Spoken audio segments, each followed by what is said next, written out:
Okay, let's start. So, andito ko ngayon sa 4-hour time frame. So, let's identify, number 1, ano yung trend ngayon sa 4-hour. So, ito, nakikita ko ngayon na sa bullish trend tayo sa 4-hour time frame. So, ito yung previous breakup structure niya. Ito. So, kukunin natin yung swing low niyan, tsaka swing high. Ito yung 4H high, ito yung 4H low. So, itong nakikita nyo ngayong downtrend niya, di ba, bumababa siya ngayon. Possible, pullback lang yan, pababa dito sa area na to. Meron ditong OB, yan, OB. Tapos, kunin din natin yung FBG, kasi dyan tayo mag-aantay ng reaction later on, para maghanap tayo ng end. Alright. Yan, importante rin gumamit ng Fibonacci retracement tool, kasi meron tong mathematical computation kung saan possible mag-reverse yung price. Then, continue nyo yung trend. So, for me, minimum 50% ng Fibonacci retracement tool from swing low to swing high, yan na yung possible pag-bouncean. So, kunin din natin tong 50%.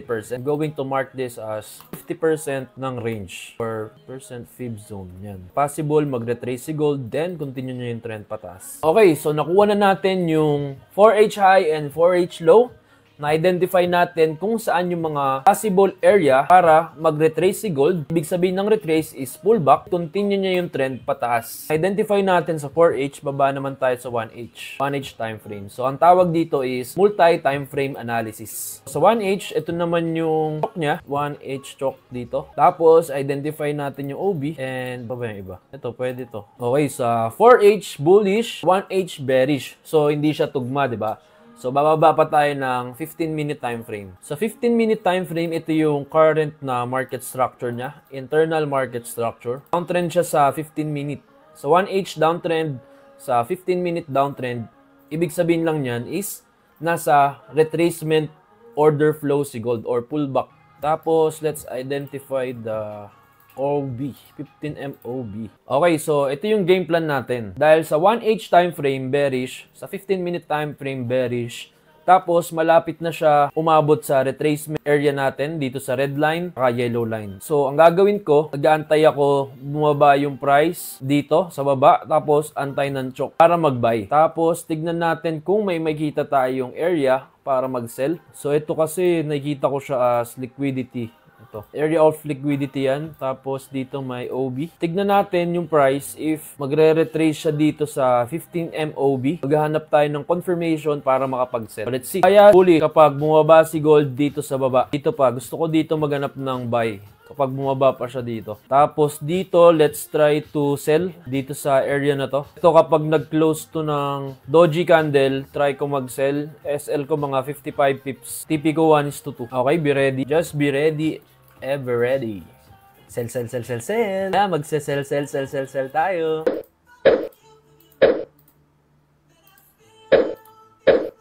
Yan, max of 10 position muna ako para okay pa rin sa risk to reward. Kasi kahapon nakaano ata ako parang 800, 700. So pag na-SL ako dito, may profit pa rin ako. Uy, lumalakas loob. Pero wag nyo ako sabayan ng entry kasi ako may extra fund pa ako positive pa ako this month of September. So kahit ano mangyari dito sa setup na to, profit pa rin ako for this month. Almost the same, Sir RJ. Ang difference lang, kapag, kunwari, ito, tumataas pa siya, tapos, di ba, tumataas pa ng value si gold, mas magandang price mo siya makuha kapag hinati mo yung position mo. Volume ng buyers. Kapag umakyat yan, baka itap niya tong 5 MOB bago siya bumaba. So baka mahagip yung SL natin. Kung malaki yung capital mo, try mo muna mag-remove ng SL saglit. Tapos check mo kung hanggang saan ka makaka-hold dito sa taas if ever bumulusok siya pataas. Pero ang analysis ko dyan, kapag ayan, tumaas pa, baka itap niya tong 5 MOB tapos bumaba siya. Game plan ko yan, kapag tumaas, mag-add ako ng sell dito sa 5 MOB. Ano kasi, Sir Bong, kahit pula ako, kahit ma-SL, ayos lang sa akin, panganalo sa market, pero meron tayong risk management na tinatawag or risk to reward ratio or RR. Every setup kasi natin, 1:2 risk to reward. So kahit matalo ko sa isang trade, kapag kinabukasan, nag-trade tayo nanalo, nabawi ko na yung talo, meron pa akong profit. Parang ganun. Kapag kapag nag-bullish doji to, baka mag-add ako ng sell dyan. Ito, kanari kapag numiit yung candle na yan, tas doji, add ako sell dyan.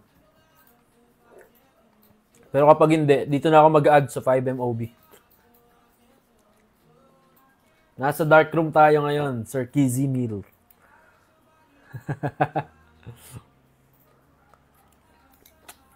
Sa ano ko, HFM ko. Kasi mag-add pa ako ng position kapag umangat pa siya sa 5MOB. Dito, sa SL, sakto. Sa SL yung 5MOB. Doon ako mag-add ng position. Siguro mag-hold ako hanggang... Ay, malaki rin pala to. Another 60 pips, attorney. Ito, dito ako possible next sell eh. Dito, sa taas. SL ko mga 63 pips. TP ko 1:2.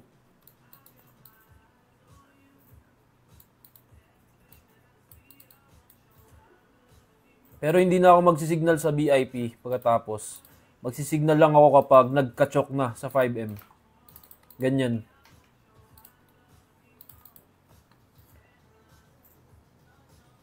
Tignan po natin kung magkakasetup pa tayo next.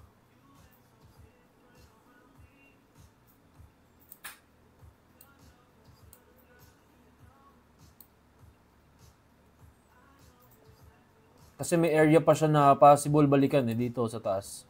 FBG tsaka 1. Kapag sell now, hindi na kailangan ilagay yung entry price. Market execution po yun.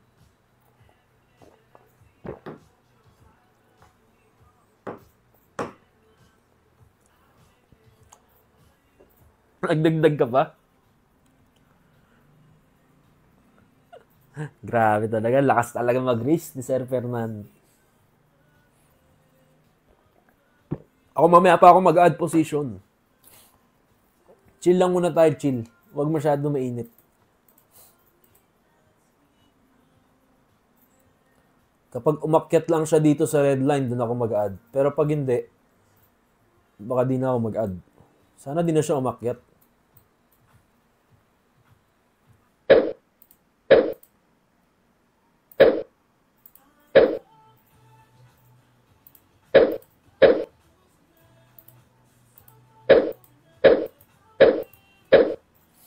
Hindi ka pa na SL, Sir Ken?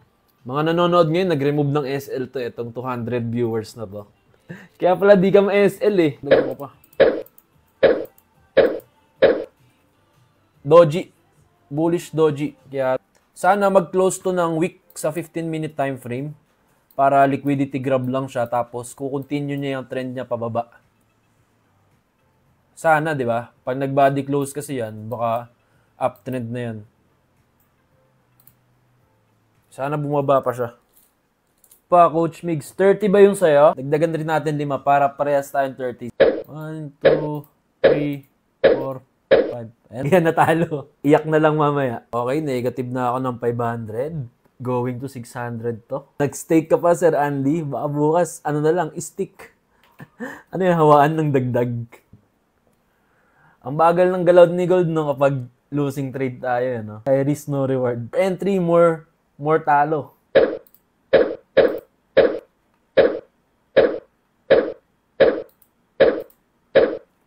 Gigil na. Meron kasi ditong 3MOB. Tingnan natin kung magre-react siya ng maganda. Pag wala talaga, accept na talo na talaga yan. Marami na nasunugan sa GC. Cut loss na sa mga hindi kaya mag-hold. Marami pa namang opportunity. Pagka-cut loss rin ako. I-check lang ako na candle. Hit ko yung 845.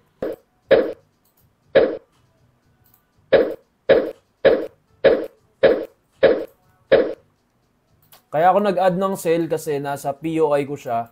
Tapos meron ako nakitang doji candle na bullish.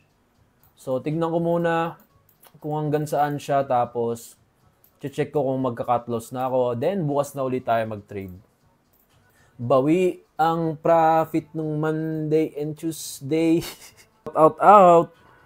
So, talo tayo today. Accept na lang natin. Bawi tayo sa mga susunod na araw. Kunwari, di masakit. Pag sa bahay kayo nagtitrade, huwag niyong papakita sa mga mahal niyo sa buhay na natalo kayo sa trading. Ano lang, parang normal day lang. Parang ganun. Pilat, pambawi lang. Aray, naku. Ilang position ako ngayon? 40. Bukas kailangan ko rin mag 40 position para mabawi ko yung talo ko today. Huwag malawan ng jowa. Ba nataas siya? Try ko nga mag one lot. Tigas na ulo no? Try ko ba one lot? Type nyo G kung gusto nyo mag one lot ako. Attorney profit buong September. Say ko muna. Wala nang Rolex, Sir Mario. Say ko muna. Grabe talaga, Sir Fernan G, oh. Oy, huwag nyo toksoin mag one lot. Babae, oh. Kailan nag-cut loss ako, eh. Oh, gigil talaga to, eh. Okay, nagte-take over na yung emotion. Emotional trade. Sabi ni Sir Patrick, awat na po muna. Delete ko na history ng browser ko. Nakakaramdam ako ng panggigigil. Naka-ready na yung one lot ko, no? Tapos, tumataas siya, eh. Na-SL tayo, eh. Baka aakyat pa siya. Napindot ko yung buy. Tapos, tipihan natin dito. Napindot, attorney, lumigot yung kamay ko. One lot. Hindi ako sabayan, wala ako SL. Meow, meow, meow, meow. Baka di pa nag-out mag-out ka na Minchi. Rapper ka na naman dyan eh. Maangat, dagdagan ko pa kaya ng isa. Maangat oh. Dagdagan ko pa ng isa, no? Siya. Dagdagan ko ba ng isa? Sanay na, Sir Francis, matalo. Angat pa yan. Tiwala lang tayo sa buying power ni gold. Kasi siya, uptrend sa 4H. Dapat ba sa coffee shop? Tatloy mo na, Coach Naya. Nag-buy ka rin, attorney. Kala ko ba tama na? Wait ko to hanggang 9 PM. Pag maganda volume nito sa 9 PM, pataas, add ako buy. Pag pangit, out na talaga. Ayun, sunog ang 1.8 ni Sir Jesse. Capital mo, Sir Jesse. Kanya na 1.8. Piling ko angat pa to. Strategy, naging feeling na no? Kutob strategy. Ay, napindot. Hindi, yung isa. Ilan nyo na ako, wala na ako sa... Last na position ko na yan, 3 lot. Antay ako 9 PM. Ay, 10K. Revenge na. Nag-revenge na nga. Dalawang one lot. Hindi, parang tingin ko akit kasi to sa sa FBG sa taas eh. Tingin ko lang Hindi ko sure. No, tingin ko akitin niya tong FBG sa taas. Retrace siya dito, FBG or 1H OB. Kaya lang, lumiliit na yung bullish candle niya eh. Ayoko 10 lots, sunog na ako niyan. Sayang profit ko this month.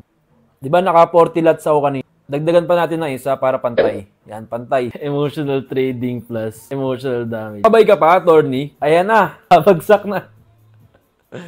Ay, naka. Magkano ba profit ko this month? Out na siguro ako. Siguro. Ayaw paawat eh. Ano yan? Kunwari, bababa lang yan. Proven and tested, diba, Sir Fernando? Out na tayo, out na. Dapat tayo, disiplinado tayo. Pag talo, pag na matigas ulo. 3675. Babasa ako ng comment eh. May mga naka-hold down ng buy eh. Baka mag-retire na sa trading. Lumalakas loob ko pag naka-hold din kayo sa buy. Mag-flood control pahinga na, bukas uli. Ito yung analysis ko. Possible pa umakyat si gold dito sa FBG or 1H OB. Pero para sa akin, hindi the best time mag-buy dito sa taas. Pullback ka magbabay dito sa FBG sa baba. Ito may FBG. Kung nasa katinuan ako, ito ako magbabay. Kung magpo-pullback yan.